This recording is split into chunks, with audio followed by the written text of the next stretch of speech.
नमस्कार, NTV India news में आपका स्वागत है। मैं हूं साक्षी। पेश है आज की प्रमुख हलचल। सीधी जिले के जिला मुख्यालय का अस्पताल इन दिनों डॉक्टरों की आपसी लड़ाई की वजह से सुर्खियों में बना हुआ है, लेकिन डॉक्टरों की आपसी लड़ाई का खामियाजा उन मरीजों को भुगतना पड़ रहा है जो अपने इलाज के लिए जिला चिकित्सालय में पहुँचते हैं, लेकिन उन्हें डॉक्टरों का इलाज नहीं मिल पाता। इतना ही नहीं, बहुत से भर्ती मरीज अस्पताल में भर्ती हैं, लेकिन उन्हें कोई देखने वाला डॉक्टर नहीं आता। सिविल सर्जन पद को लेकर छिड़ी कुर्सी की जंग में आए दिन आरोप प्रत्यारोप सामने आते हैं। विगत दिवस सिविल सर्जन डॉक्टर SB खरे और ब्लड बैंक में नियुक्त एक कर्मचारी के बीच हुई गर्मा गर्म बहस और गाली गलौज का ऑडियो वायरल हुआ। वायरल ऑडियो में कहा जा रहा है कि डॉक्टर SB खरे उक्त कर्मचारी को गाली दे रहे हैं। ऑडियो वायरल होने के बाद जिला अस्पताल के सिविल सर्जन SB खरे ने इलेक्ट्रॉनिक मीडिया के पत्रकारों को उक्त गाली गलौज के वायरल ऑडियो के संबंध में अपनी प्रतिक्रिया देते हुए कहा कि वायरल किया गया ऑडियो मेरे खिलाफ षड्यंत्र है। लोग नहीं चाहते हैं कि मैं सिविल सर्जन बनकर लोगों की सेवा करूं। प्रतिक्रिया के दौरान civil surgeon doctor SB Khare ने पूर्व civil surgeon doctor Devendra Singh के ऊपर भी कई गंभीर आरोप लगाए और कहा कि उनके द्वारा ही मेरे खिलाफ षड्यंत्र रचे जा रहे हैं। सर, आप जब इस अस्पताल में सिविल सर्जन के पद पर पदस्थ हुए हैं जी, तो आपके खिलाफ कंट्रोवर्सी शुरू हो जाती है, आपको घेरने का प्रयास किया जाता है, आपके ऊपर तरह तरह के टिप्पणी और आरोप शुरू हो जाते हैं। क्या लगता है आपके खिलाफ यहाँ पे षड्यंत्र होते हैं कि आप सिविल सर्जन पे पद पे न रहे, जनता की सेवा न हो? बिल्कुल, लोगों को शायद ये बात, लोगों के लिए तो मैं नहीं कह सकता, क्योंकि लोग मुझे आज भी पसंद करते हैं, क्योंकि मैंने पिछले 30 से 32 साल उनकी सेवा की है, निस्वार्थ सेवा की है, और आज तक मेरे खिलाफ कोई भी शिकायतें नहीं है, ना मेरे खिलाफ कोई आपराधिक प्रकरण दर्ज है, ना मेरे खिलाफ कोई न्यायालयीन प्रकरण दर्ज है, ना मेरी कोई इंक्वायरी चल रही, ना मेरे आज तक कोई विभागीय इंक्वायरी को फेस किया। पर इस संबंध में मैं जरूर, जब आपने सवाल किया कि कुछ लोगों को ये बात नागवार गुजरती है, और उसमें हमारे सबसे बड़े भूतपूर्व civil surgeon doctor Devendra Singh हैं, जिनके खिलाफ मैंने माननीय उच्च न्यायालय में याचिका दायर की और उनके सिविल सर्जन के आदेश को, जो उन्होंने फर्जी तरीके से लिया था, उसको निरस्त कराया। हमारा दूसरा सवाल है sir, doctor Devendra Singh ji retire हो चुके हैं जी, फिर उनका यहाँ पे क्या इंटरफेयर है? नहीं, उनका कोई रेफरेंस नहीं। वो ये कॉलोनी में भी रहते हैं, वो बंगला भी खाली हो जाएगा 3-4 महीने के अंदर, 3 महीने हो ही गए हैं, पर उनकी ये आदत है, और उन्हीं के भड़काने में ये ओंकार सिंह नाम के जो टेक्नीशियन है, इन्होंने ये पूरा एक संरचना रची इसकी कि किस तरह से इसको अब 3 घंटे तुम ब्लड क्यों नहीं दे रहे हो? सर, गाली गलौज का जो वीडियो वायरल हुआ, ये स्टाफ के अंदर की बात थी, लेकिन ये वायरल क्यों हुआ? इसके पीछे क्या साजिश है? नहीं, तो मैं वो बता रहा हूँ कि ये एक तो किसी भी जूनियर को, कर्मचारी को अपने अधिकारी की वीडियो रिकॉर्डिंग नहीं करनी चाहिए। अगर की गई है तो ये एक षड्यंत्र है, और अपनी वीडियो रिकॉर्डिंग वो नहीं कर रहे हैं। जब वो अपनी खुद गाली गलौज कर रहे हैं, मारने की धमकी दे रहे हैं, उसको तो उन्होंने नहीं रिकॉर्ड किया। और जहां से, और इसके पीछे भी मैं बता रहा हूं, डॉक्टर देवेंद्र सिंह का ही हाथ है। क्या तो चाहते हैं वो कि आप सिविल सर्जन ना रहे, फिर से हट जाए? देखिए, लोग नहीं चाहते, हमारे विभाग के कुछ लोग नहीं चाहते। उसका रीजन कहिए तो मैं बताऊं। मैं यहां बैठा हूं, डॉक्टर देवेंद्र सिंह ने अपने पत्नी का 61 लाख रुपए फर्जी तरीके से विड्रॉ किया, अनुमति नहीं ली शासन से, वो सेवा से पदच्युत हैं, वो भी खुद फर्जी तरीके से संविदा नियुक्ति लेके आए। मैंने उसको एक्सेप्ट नहीं किया। उच्च कार्यालय को इनकी वास्तविक जानकारी भेजी कि इनको संविदा नियुक्ति इसलिए नहीं मिल सकती कि इनके खिलाफ आपराधिक प्रकरण दर्ज है, इनका पेंशन प्रकरण फाइल नहीं है, और इनकी विभागीय जांच जिला स्तर और संचालनालय स्तर से जारी है, तो इनको अनुमति नहीं दी गई।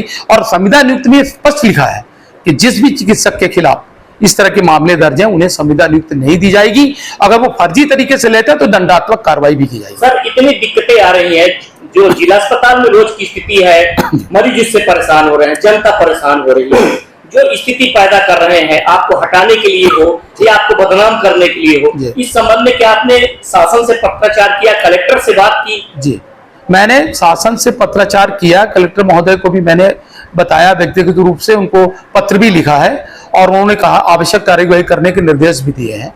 और इसमें कुछ लोग तो संलग्न ही रहते हैं, उनको दिक्कतें हैं, मैं वही तो आपको बता रहा था, क्योंकि मैं इस तरह के काम यहाँ नहीं होने दूंगा। सर, क्या अब आप कड़े कदम उठाने जाएंगे, कड़े कदम उठाएंगे कि जनता को जिससे परेशानी ना हो, ये षड्यंत्र करने वाले अपना घूमे लेके शिकायत करें, फरियाद करें, आपके खिलाफ जाएं, लेकिन जनता को परेशानी ना हो, क्या आप कड़े कदम उठाएंगे ऐसे कर्मचारी? बिल्कुल कड़े कदम उठाएंगे, क्योंकि इनकी बहुत सारी शिकायतें मेरे पास रखी हुई हैं।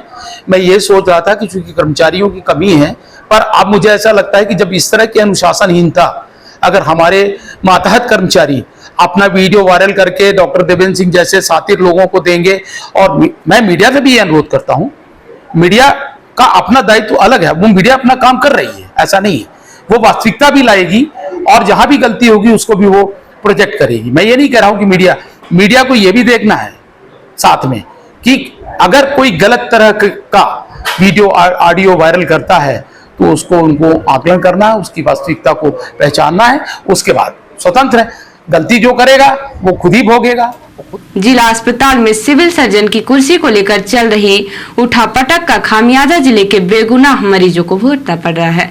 शासन प्रशासन को चाहिए कि वह जिला अस्पताल में अनुशासन बना रहे और बाधा उत्पन्न करने वाले तत्वों को चिन्हित करके उन पर अंकुश लगाने के लिए कड़े कदम उठाएं, जिससे जिला अस्पताल में आने वाले मरीजों को किसी भी तरह की परेशानी का सामना न करना पड़े।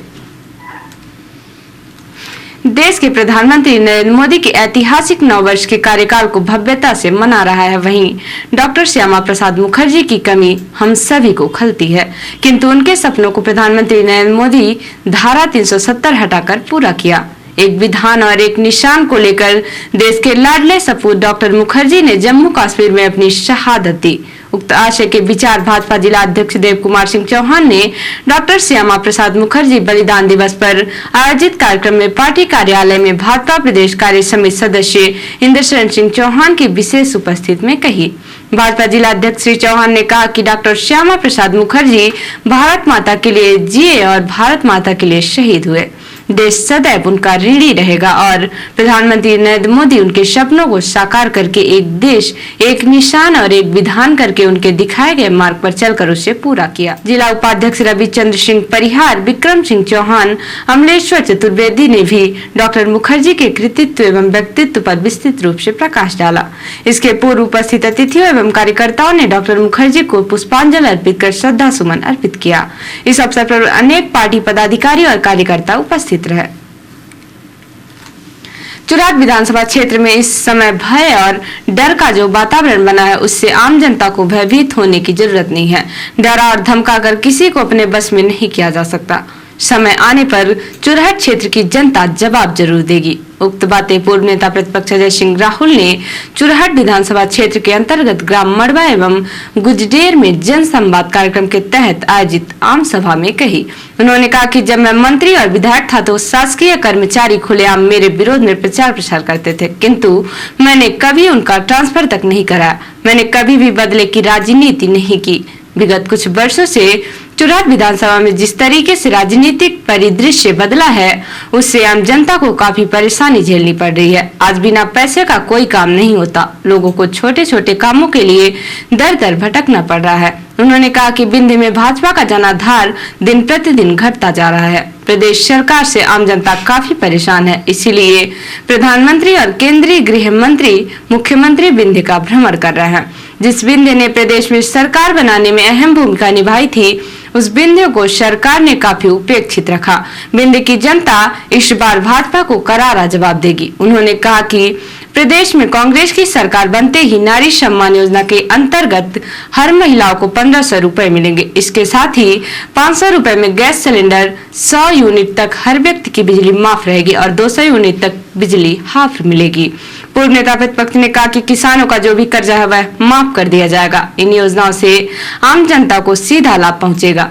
प्रदेश में जब कांग्रेस की सरकार थी तब वृद्धा, निराश्रित, विधवा पेंशन 600 रुपए कर दिया गया था। बिजली का बिल नहीं लटका था।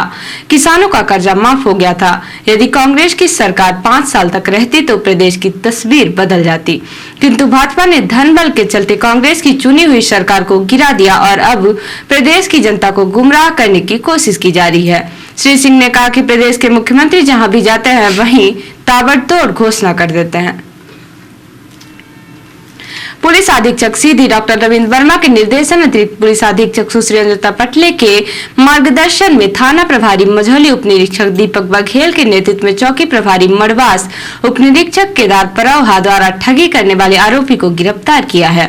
बताया गया कि फरियादिया ने चौकी आकर एक लिखित आवेदन प्रस्तुत किया कि मड़वास का रहने वाला रवि उर्फ मंगू जायसवाल सरकारी योजना का लाभ दिलाने के नाम पर मुझे कई बार कियोस्क सेंटर ले गया व अंगूठा लगाकर 1,53,000 रुपए धोखाधड़ी करके निकाल लिया है। जब फरियादिया अपने पति के साथ बैंक जाकर स्टेटमेंट निकलवाई तो उसके खाते से 1,53,000 रुपए निकले हुए थे।